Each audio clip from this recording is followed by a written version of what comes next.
You ever see anything like this? Not like this. Hold on, hold on, hold on!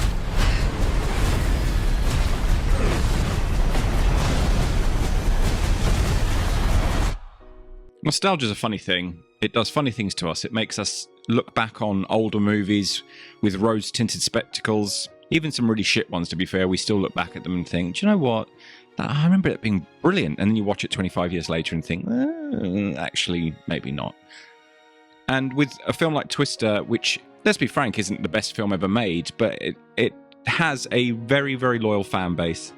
And I remember watching it at the cinema, really, really enjoying it. It didn't pretend to be anything other than it was, which was a great, fun, action, family romp. Okay, full disclosure, I didn't want to like this movie. I didn't want to like it. I was a huge fan of the original, as cheesy and stupid and crazy as it was, but I'm sorry, Bill Paxton is just brilliant.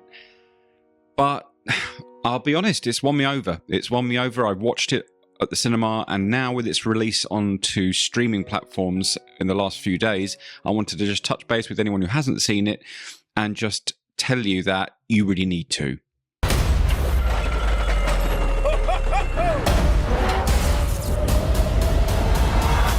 It's being sold as a sequel, and I'm not being funny. I don't see it. I don't see it. There is no reference to any of the characters in this, not even slightly, and the plot and everything about the plot pretty much ticks along exactly like the original.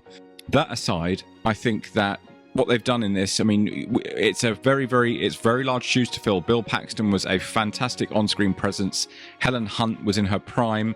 You've got Philip Seymour Hoffman and a fantastic cast in the original Twister.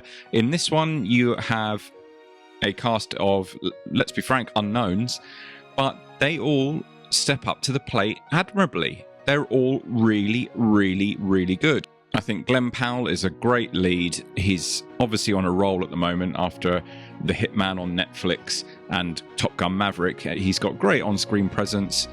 He's very charismatic, but not in a smarmy way. He's actually plays it, kind of loose and fast, but in a good way. Anthony Ramos, who's playing the co-lead in this as Javi, he's very good. Again, on screen, a very young actor. Daisy Edgar-Jones playing Kate Carter. I haven't seen her or anything, but she's very good in this.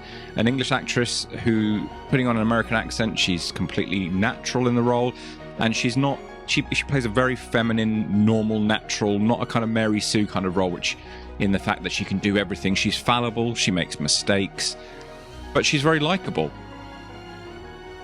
The rest of the supporting cast, again, we don't get to see them in great detail, but the film isn't really kind of a character study. It's all about the spectacle, it's all about the action, it's all about the twisters, essentially. And as regards to special effects, which is what I was going to lead on to, the effects are great. I mean, they are incredibly CGI heavy, as you would expect in something called Twisters. They're not going to be Christopher Nolan-ing this film and kind of trying to create one naturally. It's great nonetheless. Actually, after rewatching the original Twister, those effects still really hold up fantastically well now. Okay, apart from the flying cow and stuff, yes, okay, there has to be exceptions. But I don't think that things have moved on that dramatically in the 30 years that you would have imagined them to. The blend of practical and CGI in the original work really, really well. There's less use of practical effects in this one, although there are some, obviously. There's a lot of car sequences, truck sequences in this that look very exciting on screen, and everything moves along and bubbles along at a really, really, really good pace. You're never actually looking at your watch thinking, oh, God's sake, hurry up, let's just move on to the next part of the film. Right, let's talk about what I think didn't work that great. The plot's predictable. Yes, the plot's predictable because obviously you've seen a film involving tornadoes before. There's not much in the way of narrative progression. That's going to be a drawback. The subplots are underdeveloped. There's scenes involving a profiteering investor that aren't really touched upon very much without spoiling it. This element doesn't really fully integrate with the primary storyline that you've got between the two leads. So it's a little bit disjointed in that way. I think it doesn't ultimately deliver the same impact that the first movie did because this is a kind of one-off kind of thing. There's only so many weather event movies that you're going to have that are going to blow your mind because essentially we've seen this film already. But I don't think that's necessarily a terrible, slight on the film. But again, you'll have to mention it because, It's not original, and it doesn't bring anything radically new to the table. Now, what I was worried about before heading into this movie was the fact that this was going to be some sort of modern day take, and I use that word modern in air quotes, as in essentially some agenda driven thing talking about climate change and all that kind of stuff. And I think for a microsecond it's touched upon in a few of the TV broadcasts, but nothing that's shoved down your throat. And I was really pleasantly surprised that this wasn't the case at all. It really does feel like a 90s style movie. It's really kind of, I don't want to say style over substance, but it really is kind of, it's a popcorn movie, it's a ride, it's a fairground ride. And I think people going in expecting anything other than that are going to be disappointed. It's just great fun.